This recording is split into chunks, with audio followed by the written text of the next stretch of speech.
Now, Arsalan Iftikhar is an author and international human rights lawyer. He joins me now from Chicago via Skype. Thank you very much indeed, Mr. Iftikhar, for joining us on Al-Jazeera. So, Mexico, Iran, Australia, refugee ban, Russia, a whole range of issues that Donald Trump, from what we see, doesn't seem to have the language of diplomacy in his realm. Do you think that the new Secretary of State will be able to do that? Rahila, I think the short answer is no, and I think the long answer is no. I mean, in both Donald Trump and Rex Tillerson, you essentially have people with no political experience whatsoever. Rex Tillerson was the CEO of Exxon Oil, now serving as America's chief diplomat.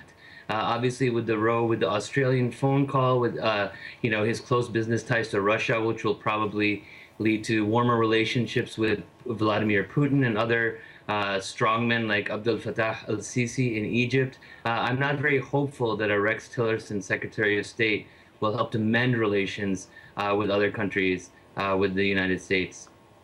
How much influence do you think he'll likely have in the White House?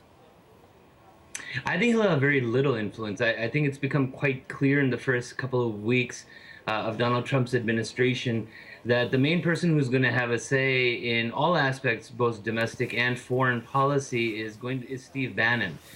Steve Bannon has recently been anointed or appointed to the National Security Council, which is absolutely astounding for foreign policy wonks and observers. And so I think that Rex Tillerson will play more of a bureaucratic role, trying to manage the fallout at the State Department. There was a recent cable that came out from 900 career Foreign Service officers who opposed the Trump administration, and although they'll work for Rex Tillerson, have vehemently spoken out on the Muslim travel ban and other policies. So Rex Tillerson has a lot on his plate, and I'm not sure he's going to be able to handle it.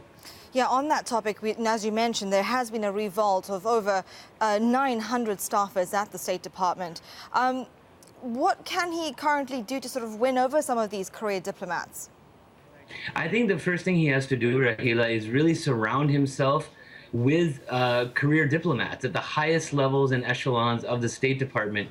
You know, there were a lot of people that left en masse when Donald Trump was elected, and if he just surrounds himself with sycophants and yes men and yes women, I really am quite fearful as to the waning influence of the United States. So he needs to get people who understand American diplomacy. They've worked for the State Department. They know how that Byzantine and labyrinthine organization works, and I think that's really the only way that he's going to be able to get a grasp at Foggy Bottom.